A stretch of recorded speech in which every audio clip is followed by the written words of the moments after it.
So we'll start the session. Hello everyone. My name is Vikas Agrawal. I'm the founder of AIF and PMS Experts India.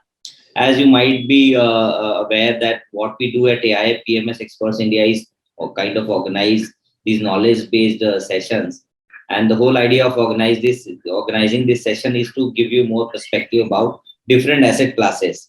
And all of us know that there are four different asset classes which exist, and real estate and equities have been considered to be one of the best way in terms of creating wealth vis-a-vis fixed deposits and gold or any other commodities across the globe. So we thought, why not we'll kind of organize this session, invite a domain expert from the industry, understand what's happening in and around the real estate industry, number one. Number two, also understand that what is the financialization of this industry? How do we create more wealth through these sort of structured ideas? So the whole idea is we're not going to talk about any product, and there's a disclaimer here that we are not discussing or promoting any product, but what we are doing is we've invited Sushant to come from Axis AMC, and Sushant brings about more than 10 years of experience in this area. He joined Axis AMC in 2018. Before that, he used to work for US based developers. So he's a guy who's come from the industry on the other side of the table, and then has more clear ground level expertise of understanding what is called real estate and how do we go about creating more wealth. So he looks after the investment more on northern part of India, which is Delhi, Ghaziabad, and Gurgaon, etc. On the western side, he covers Pune and also some of the markets in the down south. So having dealt with so many developers in different geography, he kind of understand the psychology of these developers, understand what sort of rates which are going on over there, and what has been the appreciation so far, what has been the historical appreciation, how do we go ahead, how do we look at the appreciation going ahead in these different geographies of India. So idea is to kind of have more educational based discussion instead of talking and promoting any kind of product. So that's a disclaimer from our end, and the idea is if you can also participate, you have any questions, please feel free to put your questions in Q&A box, not in the chat box. Q&A box is there on your right hand side. So please feel free to participate. I will ensure that all your questions gets answered. Okay, all right. So Sushant, first of all, thank you so much for accepting our request. Generally, the industry trend is that not everybody is so comfortable coming and sharing their knowledge and perspectives on different asset classes. So I must appreciate Axis AMC and you for accepting our request and taking the time out from your busy schedule and joining in today. It's the pleasure is all ours, Vikas, and thank you for giving us this opportunity. And we are quite happy and excited to share whatever is our knowledge, whatever our insights about the industry and how one goes about investing into this. And I think AIF is one of the greatest way and a route which has been facilitated for investment, particularly into the unlisted territory. And I think anything that we can do to help understanding the sector, the structures, and different avenues for investment, I think we're always happy to do that. Sure. So Sushant, two things. One is if you could be a little bit louder, so this Sure. will help our audience to participate more. That's my request. And second is, so my first question is Sushant. So see, today's topic is how to create wealth in the real estate segment through AIFs. That's a topic. Right. We will come to that topic, but before that, we want to know how does it work. So can you just throw some more lights on the structure, that how AIFs plays role in terms of creating? So a lot of people are, so there are traditional way that you buy an apartment in Delhi, Ghaziabad or Pune, and then you wait for the appreciation to take place. And sometimes the appreciation is as low as 4, 5 or 3, 4%. And then you end up realizing that you made a big mistake in your career. The other way is, participate in this real estate market through AIFs. So my question to you is, if you could throw some more lights on the structure as a whole, how does the structure work for the benefit of our audience? Yeah. Sure. I'll do that. So I think it's a great question to begin with. And in general, right, if whenever the world real estate comes or the investing in real estate comes, I think the natural thinking and the natural tendency is real estate investing means buying an asset, whether it's a apartment, a piece of land, or an office or a shop, buy it at a certain price or at a low price, and then sell it at a higher price. And within apartments, then the slightly or in plotted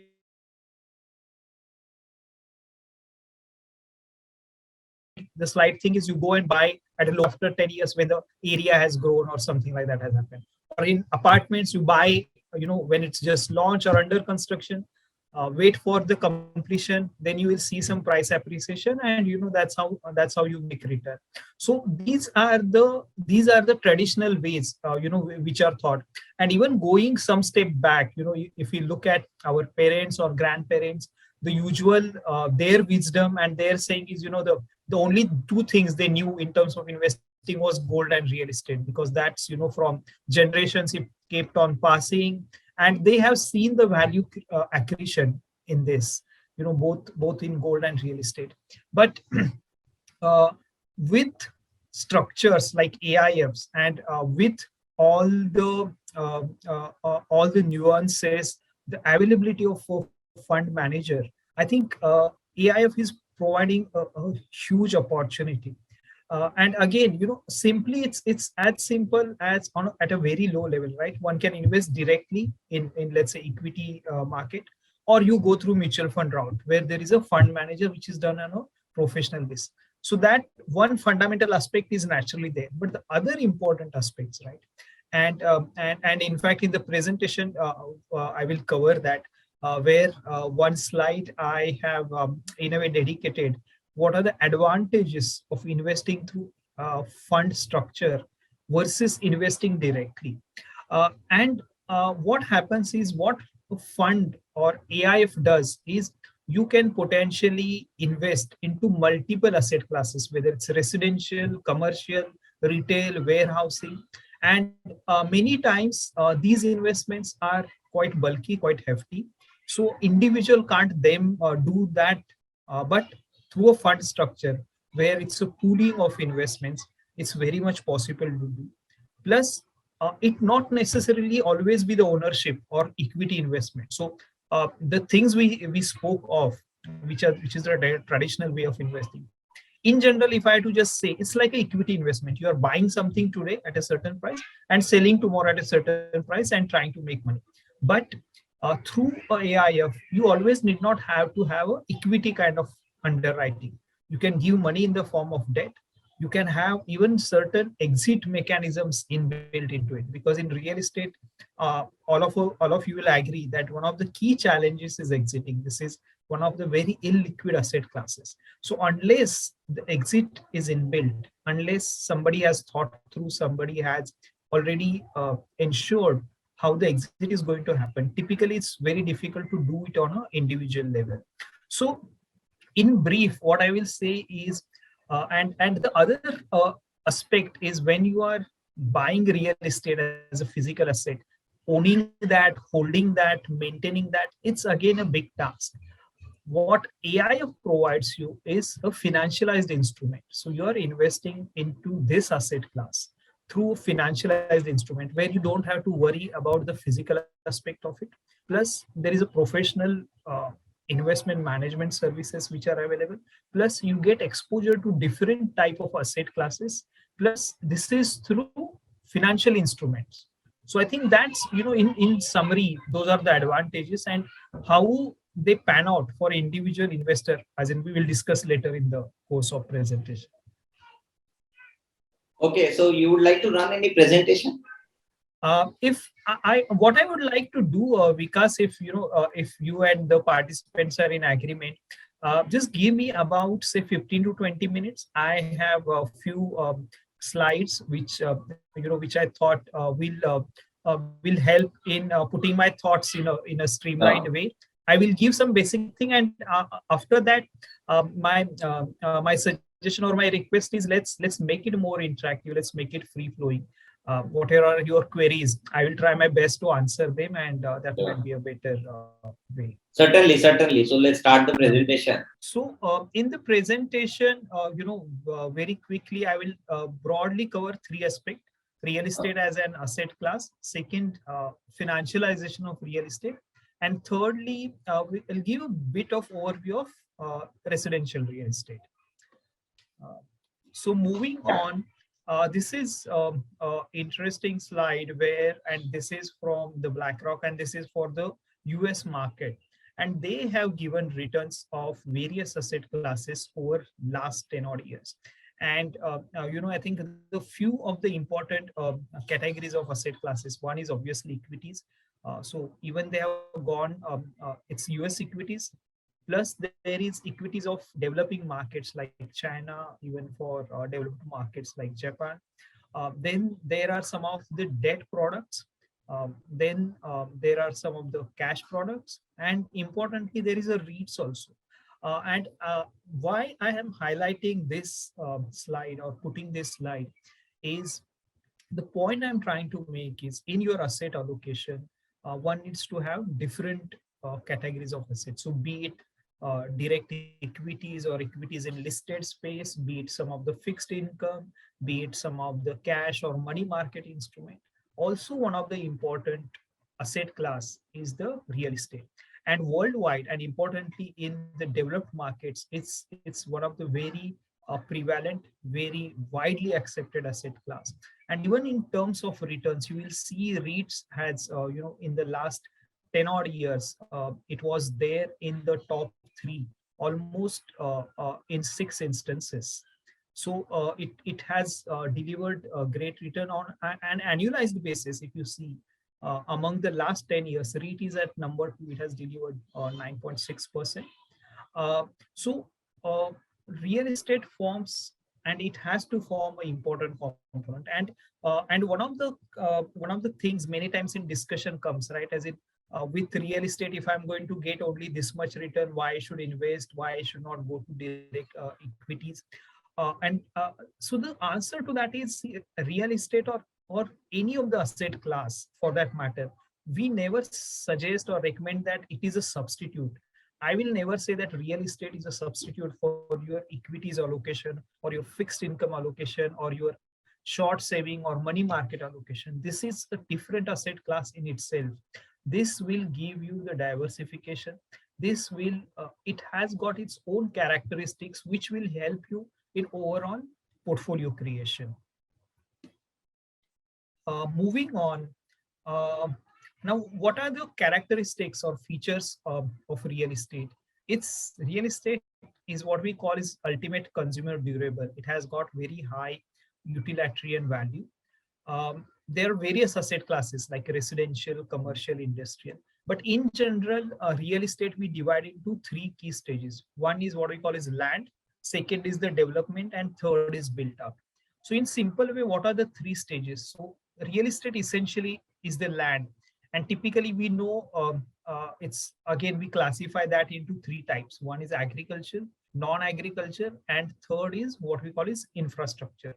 So so typically, this is the first stage where, as a real estate, one can make investment. You would have seen a lot of people, or our earlier generations, they would have bought piece of land, and over a period of time, that land became, which many times was agriculture, became non-agriculture because it was converted for development. Then that land became part of the master plan of a city. For example, take a lot of land, whether in Gurgaon, Noida, or in Maharashtra. Even if you come some of the outer peripheries of Thane or Navi Mumbai, all of these lands, they became part of city or infrastructure, and their value increases tremendously once the infrastructure around them, like road, power, etc., comes. So this is the first stage where the value accretion happens, and this is a stage where one can invest. But naturally, this stage comes with its own set of risks and challenges. And typically, it's not individual or institutional investors which come at this stage. So these are typically people, who have, let's say, owned traditionally these lands, or some of the policy makers, etc., who can influence that. So these are the people who get into this stage for investment. The second stage, what we call, is the development. So this is a stage where, the land which is already part of, let's say, a city's master plan or a city's development plan. Uh, there now the developer or builder comes into picture. He does, let's say, the master planning, does the project execution, creates the buildings or apartments or a township or a society, and that's how he makes money. That's how at this stage the money is made. So essentially, from what we call is a developed land, you are now creating some product over there, or creating some asset over there. So this is a stage where typically the developer will come into picture. This is the stage which we call has got moderate risks, and it has got moderate return. And most of the fund, or the most of the investments uh, will be into this stage. So a lot of the investment avenues which you see, for example, many funds or AIFs which are active, so they will give funding for under construction, for the development projects. So this is that stage. And the third stage, what we call, is built out. So what will happen is, now the asset is constructed, it's ready, and the area around it, it undergoes change, that becomes part of the mainstream. So within this, what we call is, let's say, the asset or the building is completed, it has got its OC or CC, as may be the case, and then the infill happens. I think the great example of this is, as in, since I think most of us are familiar with Mumbai, I will take the example of Hiranandani Powai, right? So in the late 80s is when this was at the land stage, when it was a barren land. In fact, there were some no activity was going on, in fact.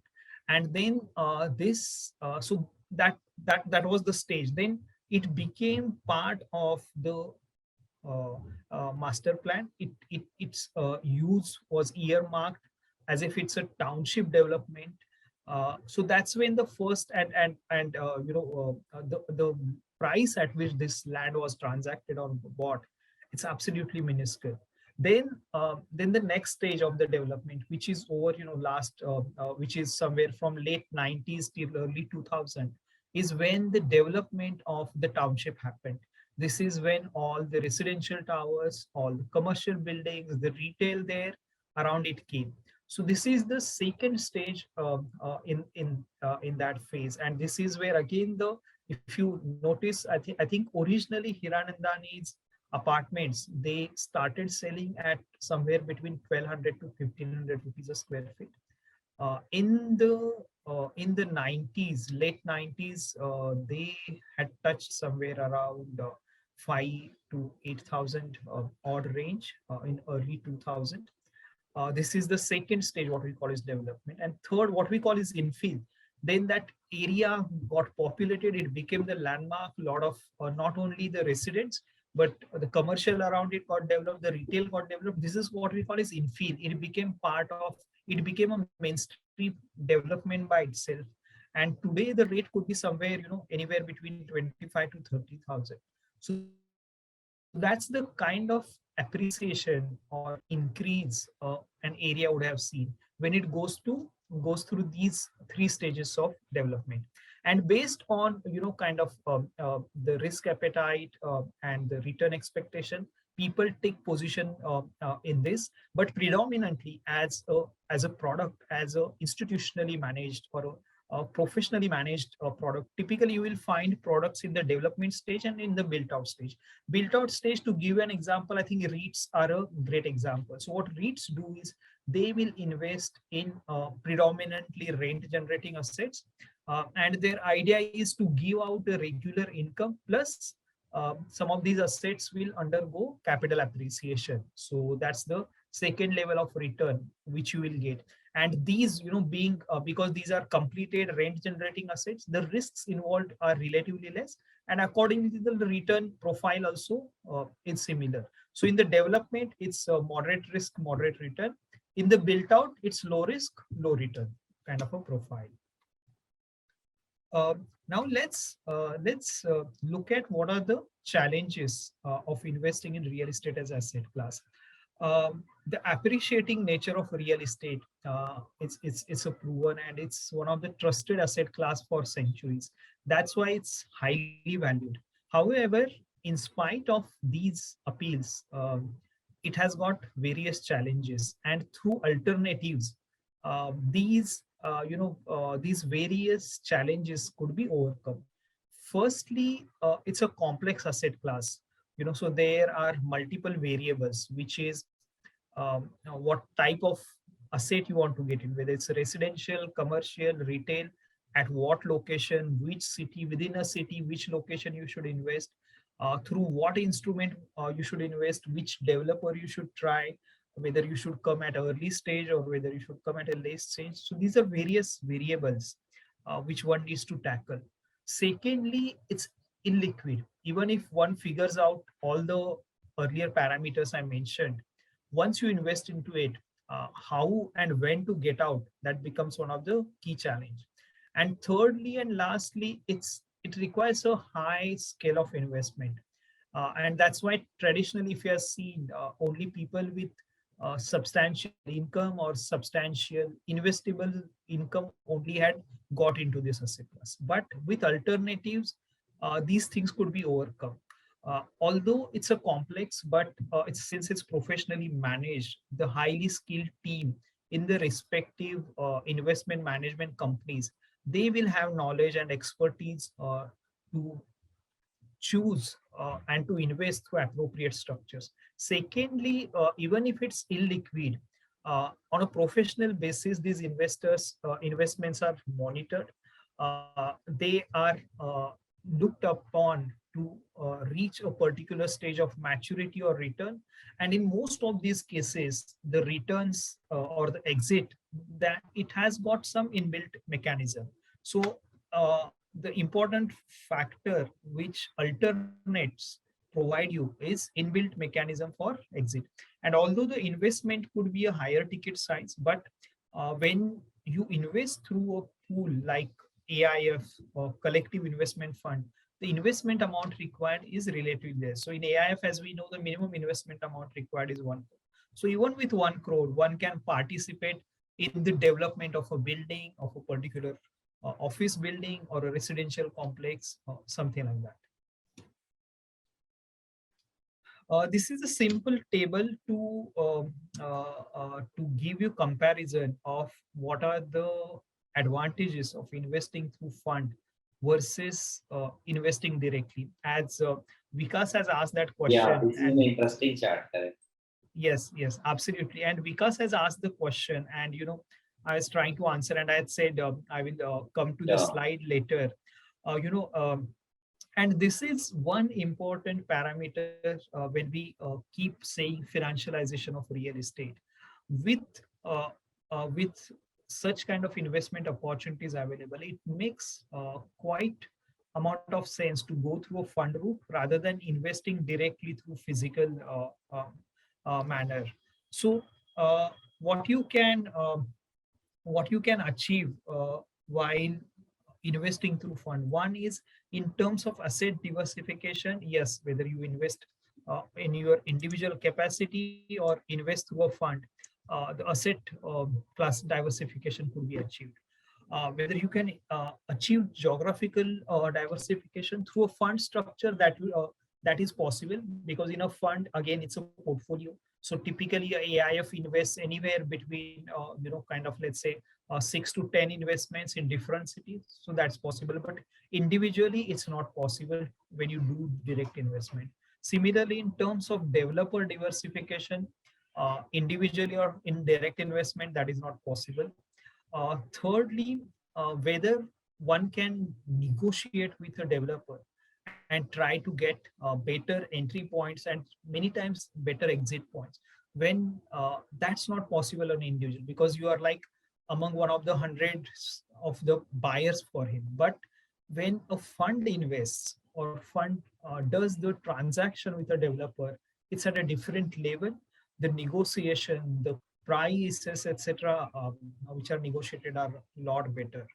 Thirdly, you can create mechanisms whereby the exits or the payouts you can structure. For example, let's say you are investing in under construction property, and let's say whether you are investing through equity route or debt route.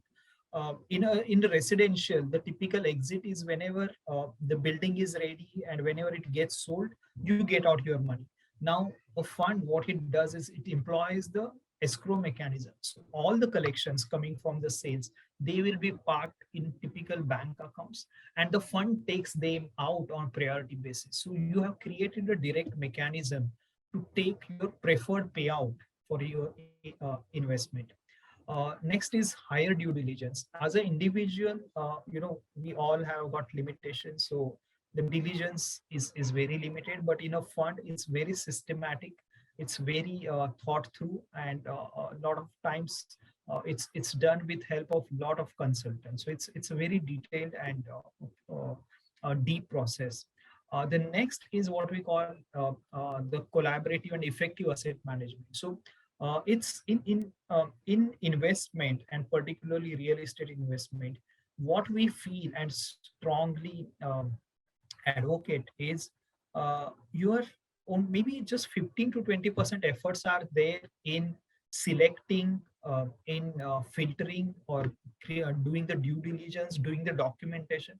Your only 15 to 20% effort go in the making the investment, but your 80% investments, 80% effort are living through that investment and exiting from that, making the desired returns. That's where your maximum effort go, and that's where a fund like structure comes a lot handy. So if you're invested in under construction, or even for example in REIT like structure, in REIT like, one has to keep maintaining this property up to the standard.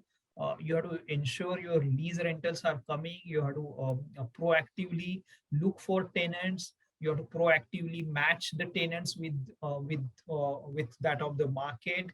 You have to ensure all your compliances. All this can be done on a professional basis. For an individual, it's very difficult. Similarly, in under construction project, if one invests, a fund, what it does is there is a chartered business plan. They ensure that the project will get completed. The monies have been utilized properly towards the completion of the asset. The costs, etc., are within control. So all this under asset management is done in a fund structure, which is not possible to do individually. And since the fund operate at a larger scale, the overhead costs generally are low as compared to direct. And the last point is investment making discretion, that one will not have, because it's the investment management decision rather than an individual investor's decision. Moving on, these are in very simply put, the various avenues to invest. And so whether the segments or the different asset classes within real estate, it could be residential, commercial, retail, hospitality, industrial or warehousing, or data centers, or like that. And within that also, you can come at at the respective stage and through respective instrument. For example, if you're coming at an early stage and coming through equity kind of investment, which you can see on the right hand side.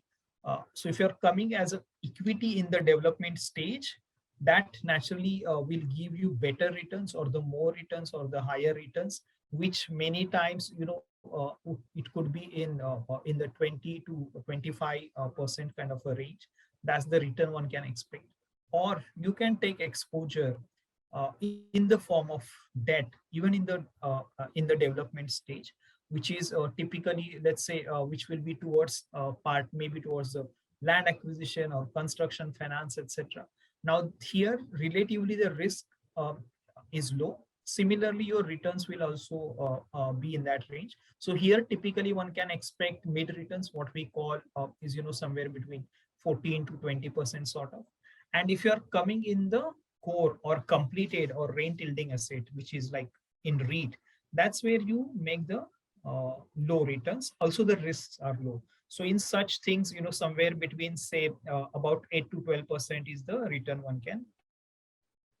So this 8 to 12 is a gross return that you're talking. Yes, so it will be a mix of or regular so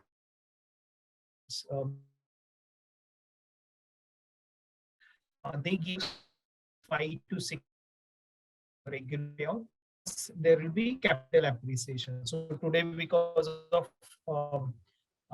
the interest rate scenario, perhaps the return could range in this between about say close to 10 odd percent, 5 to 6% of yield plus capital appreciation if one holds it for slightly longish period.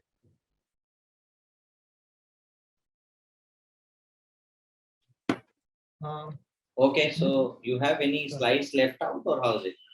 Yeah, so I have few more slides, but I think so.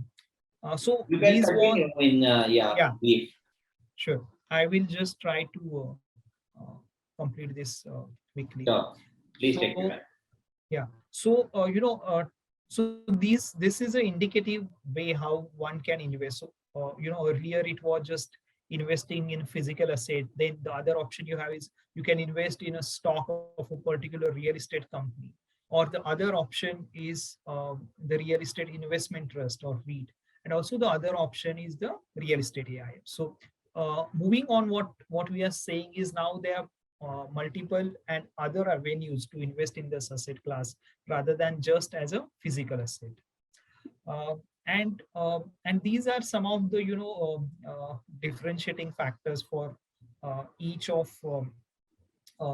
these uh, investment avenues. Uh, uh, so physical real estate, why people invest, or what is the important point is it has got low correlation to other asset classes. So equity, as we Sure. know, it will give you better returns also, but it has got its own set of volatility which you won't find. And the returns on real estate typically are not so much linked to the let's say return in equity class. REITs again, it gives you importantly higher liquidity and it has got less risk. And real estate AIF, it will give you a plethora of option, and importantly when you're coming through a fund kind of a structure, it's professionally managed, plus in terms of tax also it's quite efficient. Then these I think the other thing that has happened important in real estate is what we have seen is 2000 around 2017. These three incidents have happened in a short span of time: demonetization, GST, and RERA. And this has completely transformed the sector. Earlier it was quite an unorganized, completely one-sided, dominated by developer kind of industry. Although in short term it's a pain, and the sector has gone through its own set of challenges, but it's transforming this sector into that being of one of the structured and organized industry. And RERA, I think all of us are familiar, but important, I think there are a few things which are important and I would like to mention. What it importantly got is financial discipline among the developers. So what RERA essentially says is, whenever you are selling a project, the money you collect from the buyers, 70% of that has to be compulsorily used in the same project. So there is no diversion of funds. So, which was one of the key reasons why multiple projects didn't reach the completion line, because the money or the funds from the buyers were diverted.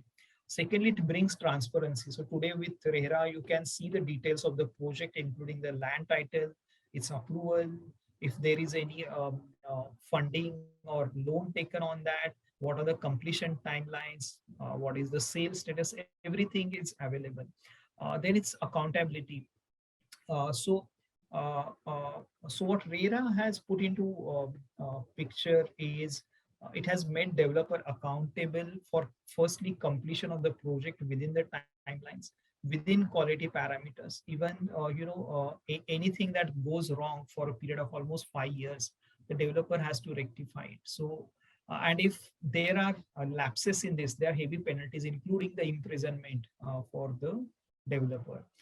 Then it has brought customer centricity. It mandatorily makes a sale agreement to register once more than 10% payment is done. That's the threshold. It protects the customer in a great way. The developer can't change the specification of the buildings, the apartment, or the overall, kind of the structures or the overall community without taking permission of the buyers. Then there are significant compliance requirements as well. And the AI, so these are some of the salient features of AIF. I think one important thing I would like to mention here is, see, the one of the key difference when you are investing through AIFs, and this is in general, I'm sure all of you are from the AIF and PMS background, so you all understand. But for the sake of repetition, AIFs essentially these are the business investments. These are not trading. So unlike let's say a typical mutual fund where you're buying a stock at certain price and selling subsequently. Uh, AIFs don't do that. AIFs, and particularly in real estate parlance, I'll give you an example. What essentially, whenever a fund, for example, let's take a residential focused structured debt fund. What that fund does, it's in a way funding or investing in a business which is creating this particular residential building, and your returns are dependent on the success of that business. So while you are investing, you look at, or you look for, or you analyze the margins of that business.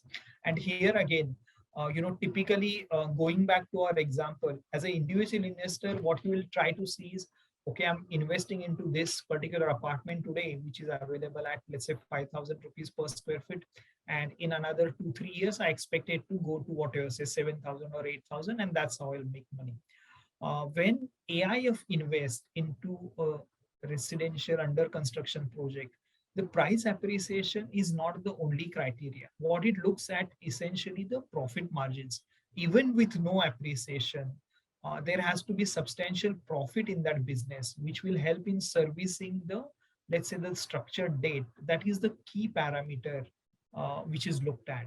So AIFs, unlike let's say other trading strategy, this is investment into business. That's why in terms of structuring and parameters, many times it's not kind of frozen or clear on day one. Many times people come across, in when you're investing in AIF, okay, at what time I have to invest. So even the drawdowns, they are fluid because you are investing in a business, and on day zero, although you will have a tentative idea, but it's not frozen that on this day you need to invest this much amount, after 6 months this much amount, like that, because it's slightly fluid based on the requirement. Similarly, it will take time for to develop, to generate the cash flows. That's why the return profile also sometimes it's not absolutely frozen, or nobody can give you a beforehand or predetermined criteria that on this date this much amount will come. No, in AIF, that's not the design of such kind of product. Overall, because it's a debt, naturally you will be the first one to take out whatever money is available. You are safeguarded by the security or collateral. So in worst situation, if things go bad, you can liquidate those securities and take out your money. But essentially, it's an investment in a business, and based on how the business undergoes the changes, sometimes the return profile will also it will be slightly fluid.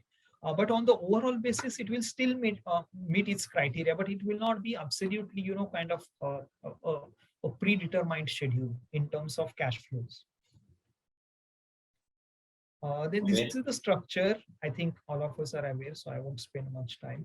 And just couple of things, and I think we all are aware, but like any other asset class, real estate has also faced the challenges in the COVID time, but it is one of the resilient asset class which has bounced back quickly and substantially. And as you can see, this some of the parameters which we monitor, whether it's the quarterly sales number, quarterly launch number, the price and inventory. This has been pretty robust, stable, and it shows overall growing trend. And this slide we show, and like any other asset class, real estate also has its own set of cycles. Typically, in this, there is about 6 to 8 years of, let's say, when it's a stable or there's a degrowth, and then there is typically this period of about 2 to 3 years when it goes through the upswing, or when there is a substantial things are moving up. So as per our analysis and as per analysis of in fact, this slide is from Spark Capital. Uh, the current residential real estate cycle, it was supposed to move in the growth trajectory from FY21. With COVID, it has got a little bit impacted, but nonetheless, uh, in the next couple of years, we will see the sector growing a lot. This is the reading from the cycle of residential real estate. And in terms of our outlook for residential real estate, we feel it will be a sustained growth. The low mortgage rates are naturally helping, although there could be some correction, or the rates may go up a little bit, but still it will be within acceptable range, and we feel the growth will be sustained. The other important factor that needs to keep in mind is the improved affordability. So right from almost 2014 to 15, the real estate prices have been stagnant. In fact, in some of the market, there has been correction. But at the same time, the income of buyers or potential buyers over this last 7 odd years, it has definitely undergone change. It has increased, but whatever scale you take, whether it's you take 6%, 8%, or 10% per annum, that rate, the income of people has been increasing in each these years. So today, on these potential buyers, they are in a way, it's a great affordability parameter, because the prices have not increased for last 7 years, but the income has gone up. And also the other thing that is happening is the growth in IT and ITES. And we all have seen the early 2000 when the IT was booming, and it has a spillover effect on real estate, and real estate also has seen a tremendous boom. So the positive impact of growth of IT ITES, we believe it will be evident in the real estate. So I think that's all in my formal presentation, and happy to answer any queries you have. Sure. So you can turn off this presentation, and then we'll Sure. have Yeah. one-on-one questions. Yeah. Okay. All right. So, these are few questions that I keep getting when I talk to any of the clients with regards Sure. to Yeah. investments in AIF. So one is that how safe they are. Right. So as you said, that it's a business call eventually that you're taking Correct. as a fund Correct. manager on behalf of Correct. your investors. Yeah. So is there something that kind of guaranteed personal guarantee? Is there anything that you take as a personal guarantee, Sure. or you pledge the land, or Sure. how does it work? Sure. So again, I will go back. So in the AIF, your underlying structure of investment, that could be, simply it could be debt or equity, right? So let's take debt, which is one of the preferred way of investing in residential real estate. So there, what happens is, there are significant securities or collaterals. The first and foremost is the land, because that has got the maximum value. So whenever a funding is done for any project through AIF route, in the form of debt, the land mortgage is one of the basic things which anybody does. Additionally, you will have the corporate guarantees, personal guarantees. Typically, what we do is, even if the project is sitting in a separate project company or SPV, we do the share pledge of that. Plus, the important controlling parameter is what we call as the escrow. So all the project cash flows, those are strictly, as per those are controlled by the trustee, or in turn by the investors of such investment. So the investment manager, they keep a tight control on the use of the money. Important.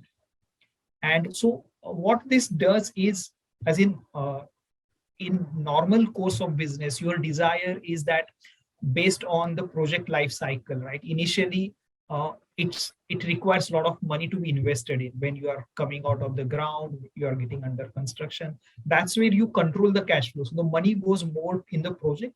It's come less out of the project or for your servicing.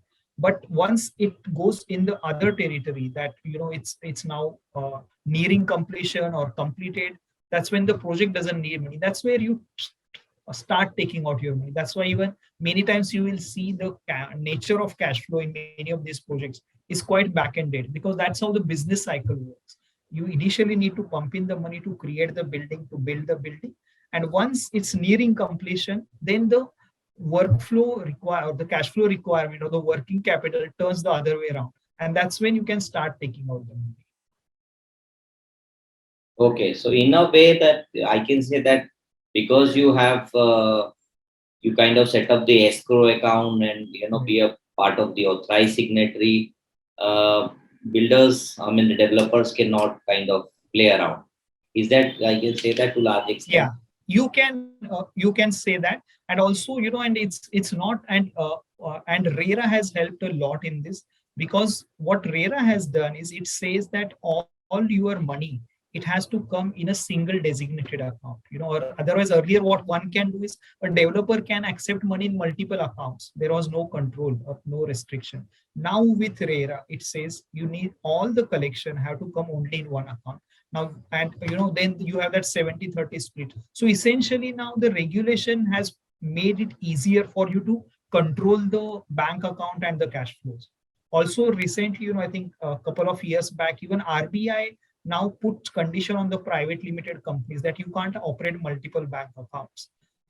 So that's also helping, in streamlining these things. So what sort of benchmark is used against the performance of real estate AIFs?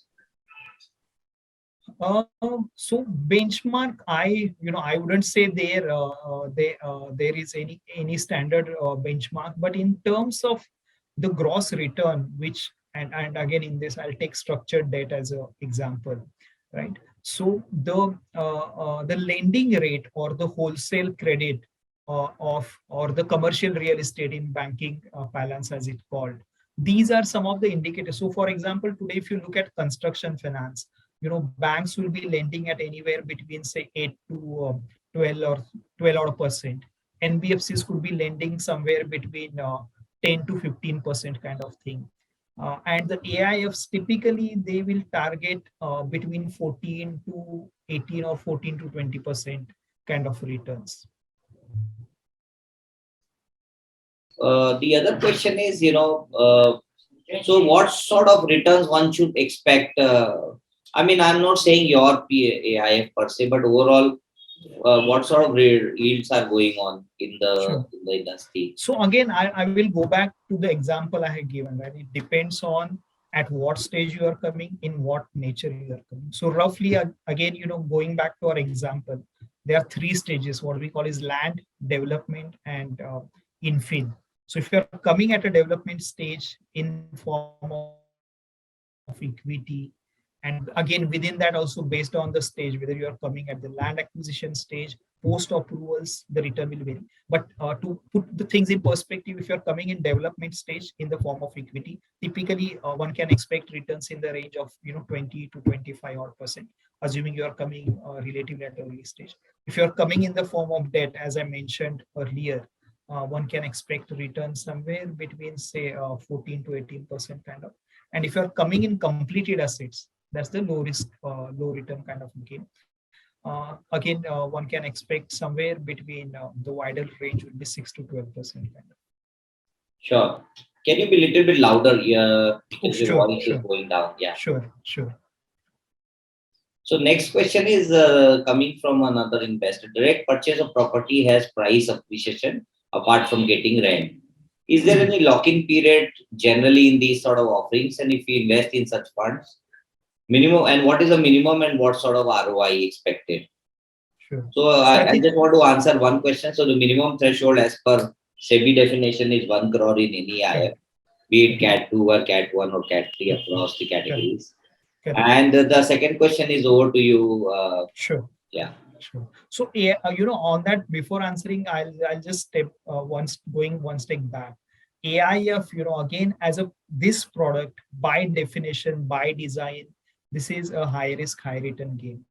This is only for sophisticated investors. So, in terms of liquidity or having a predetermined, pre-scheduled cash flows, or that's not going to be here.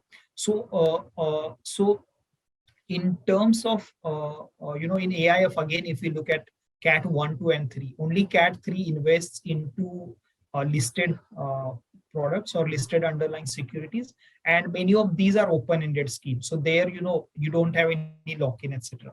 But most of the AIFs which operate in category 1 and category 2, most of these are close-ended. You don't have any kind of, like mutual fund, you don't have the NAV and liquidity on a daily basis. That's not there, because again, I'll go back to the principle: you're investing in a business, you're taking position in a business. Unless that business reaches a certain maturity stage or certain exit event, there is not going to be any exit. All right, and this is by design, because you are financing or funding a business, or in other words, a startup. Unless it reaches a certain stage of maturity, there is no event of exit. Okay. The next question is, I mean, I know the fact that these funds are generally have lock-in period of 3 to 4 years, because any investment that you do it for at least 18 months to 24 months. Correct, correct. And because for the sake of clarity, I will say this is not a lock-in period. These are close-ended funds, because it doesn't mean that after the end of lock-in period there will be exit event. No, unless the underlying investment it has matured, unless the underlying investment itself has been exited, there is no, as an exit can't be provided to the investor. The exit will happen Yeah. by maturity of the underlying investments only. And how does the tax structure work? Like this happens at the instrument level, or the client has to pay? So AIF, I think it's in a way it's a pretty standard and regularized, and I'm sure all of you, since you deal in these products, you are aware. Category 1 and 2, these are typically passed through. So at AIF level, there is no taxation, and the tax will be in the hand of investor. There could be TDS, but one will get the due credit, and based on the instrument. So typically, if it's debt or NCDs, based on whether it's listed, unlisted, the appropriate tax will be applicable. Similarly, it's equity structure, then the appropriate tax. Most of the times, these Cat 1 and Cat 2, these will be in unlisted space. So those applicable rates will be there. So essentially, the investor will have to pay taxes, and every year they get the audited statement, right? Absolutely. From the fund house. Even on a quarterly basis, they get a kind of indicative, kind of their Yeah. return profile.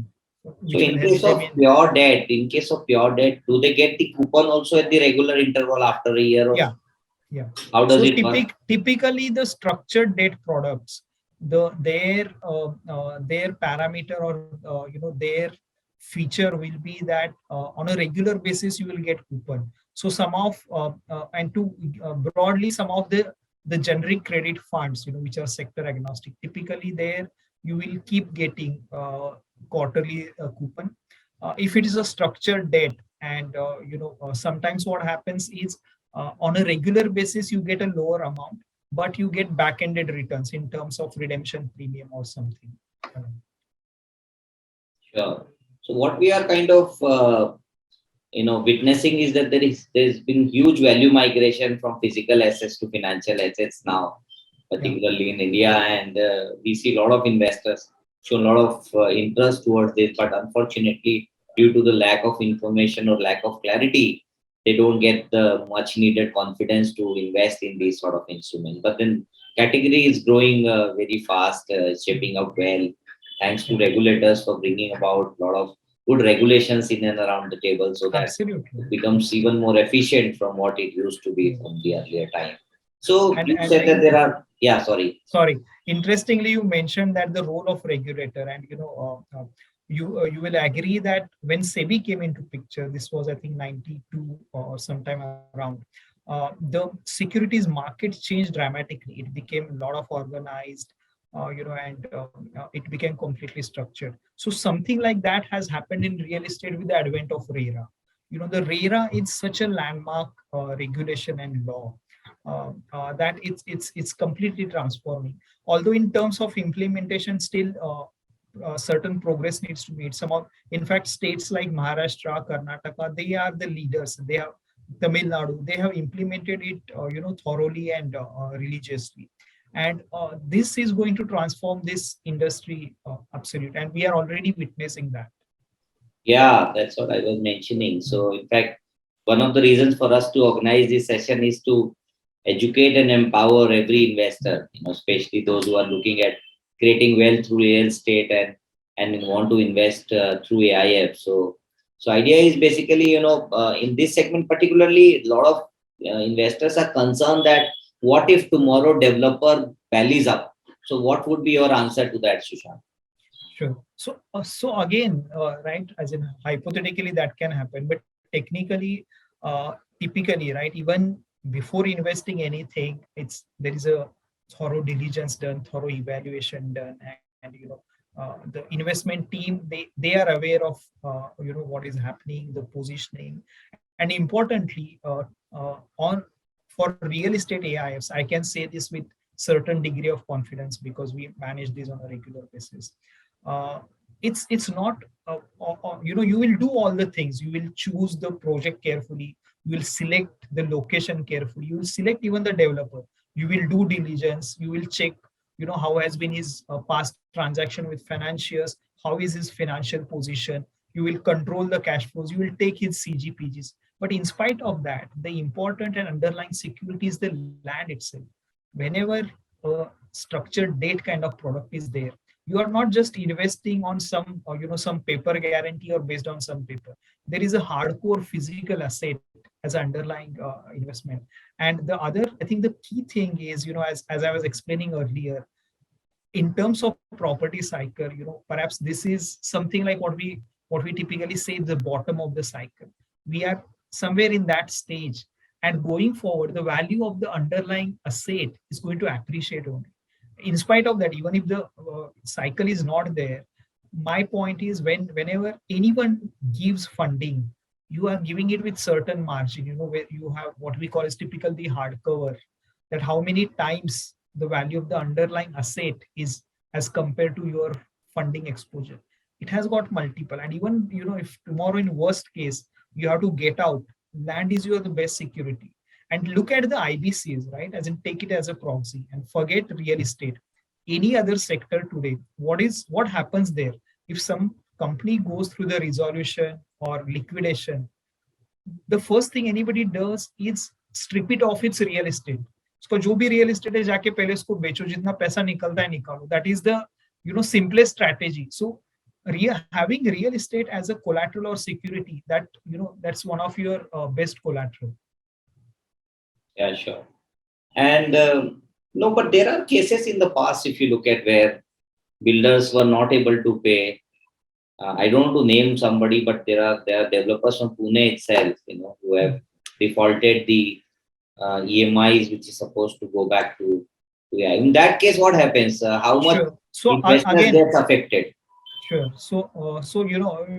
I get which incident you're trying to, but again, that's where the thing is. It's unless it has come through a professionally managed setup, unless it's a negotiated transaction where you have your underlying rights, underlying securities properly evaluated. If you're taking like, as in, forget about that incident. Hundi market was one of the popular way of investing in this asset class, and you had full faith on a particular developer, and he would pay you regular coupon or something, and just based on the trust that had happened. But that market has also collapsed because ultimately the developer, when the cycle and when the tide turned, they couldn't keep their thing. That's the difference between a professional management and a blind faith investment.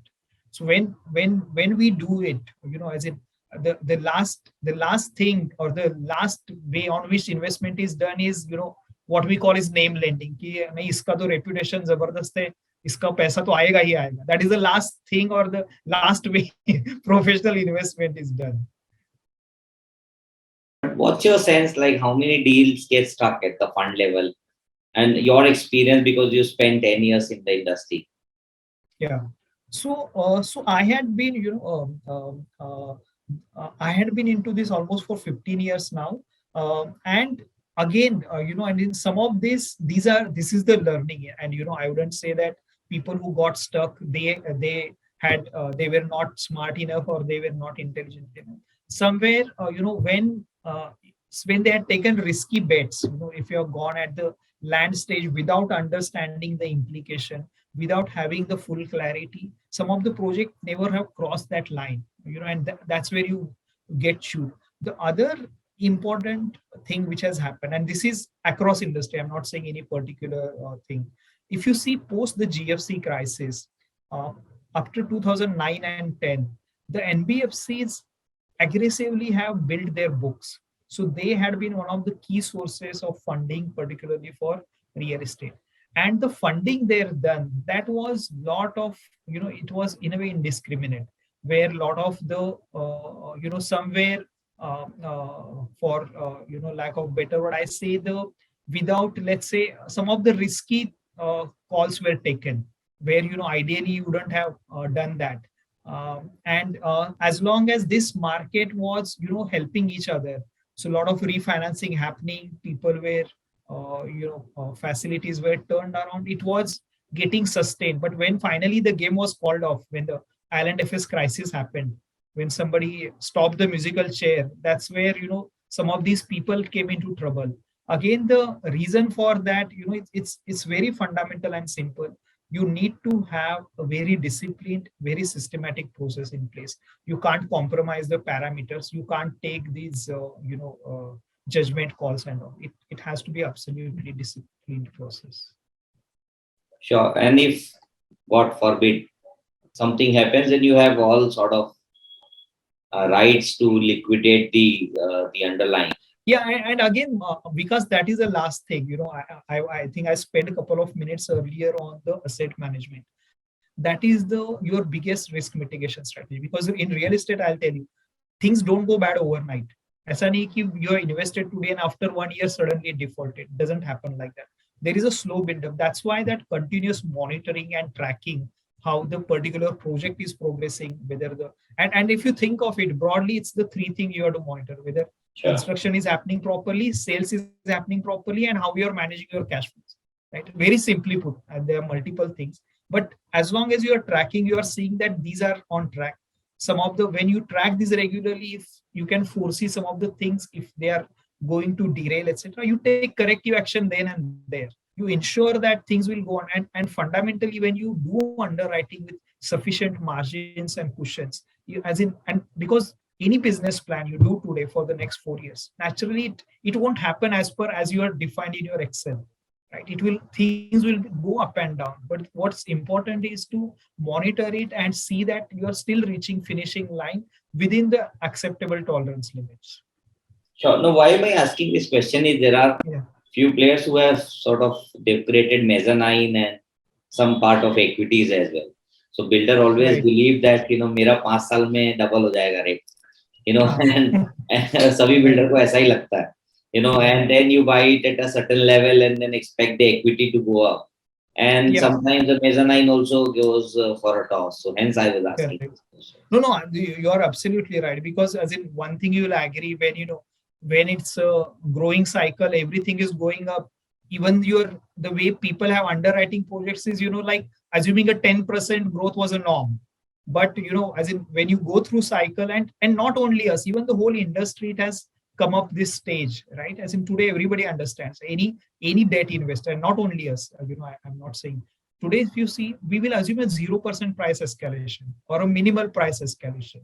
So some of, as in it's the industry has evolved, even the way the investment happens, the parameters to look at, it has definitely come up a lot than what it was, I would say, 10 years back. Yeah. To my mind, I think this category is here to grow. This category will create a lot of wealth for the real estate investors. And these days, buying an apartment and renting out and, getting the rents on time, talking to your tenants, liquidating the assets, not getting the right price, etc. Investors have also realized over a period of time. And therefore, what we're witnessing is two things. One, overall financialization, which is happening in India. And within that, particularly in real estate, earlier there was a time that people used to buy 3, 4, 5 apartments as the employee used to come. But then eventually some amount of money has gone towards equity markets, I would say. And the remaining asset class, the remaining funds which are there now, we kind of suggest them to look at real estate, because there has to be a diversification at the asset classes level. So therefore it is very important that one should diversify. And if the fund is available for real estate, it should be really there in the real estate segment. So therefore we suggest that one should really participate. This is the new category which is coming up very well and generating good returns. So thank you so much, Sushant, for clarifying a lot of doubts. Last question before we conclude. You talked about it, but from a tax point of view, at an investor level, what would be the taxation? It's going to be equity taxation, debt taxation, or going to club it with the income? Sure. So again, it will depend on the nature of a particular AIF. For example, broadly in residential space, most of the AIF offering, they're in the form of structured debt, right? Which will be so the underlying investment will be in the form of NCD. So you have taxation of unlisted debentures, because most of these investments will be in the form of unlisted. So there on the coupon, it's the marginal tax rate or your slab rate. And the LTCG for unlisted debenture is post 3 years. So then it's 20% without indexation. That's the correct. So what you rightly said, just to make it a little more easy for our audience. So whatever coupon that you get, which is an interest part at the regular interval, that dividend gets clubbed with your annual income. And let's say you come under 33% bracket, then you will have to pay 33% of that. Then the second is something called appreciation, long-term appreciation, which is more like a debt taxation when you invest in, say, debt mutual fund or say debenture or a debt instrument, bonds. There, the minimum period for long-term is 3 years, defined by income tax department. Unlike equity, where the long-term is one year. There, after 3 years, the rate is 20%. 20% is without indexation. So let's say you apply for indexation benefit because your inflation numbers are high, then you end up paying somewhere about 13-14% is what mota moti indicative. But we are, again, one disclaimer that we are not commenting, we are not the tax advisors, we are not given the authority by Government of India to talk about it. But then we would suggest you to speak to your chartered accountant. But these are the industry standard that we talked about and giving you indicative means. All right. So I think it was a great discussion, Sushant. A lot of insights from you, particularly about RERA, the pointers that you talked about that really helped us to understand more about this category. So thank you so much. We look forward to have a series of discussion with you going ahead. Thank you so much. Thanks for your time, and thank you. Thank you, audience. If you have any questions, please feel free to shoot email to me at vikas@aifpms.com. I'll ensure that I'll rope in Sushant over there and answer your question if I'm unable to do so. Thank you so much. Okay. Thanks a lot. Thanks.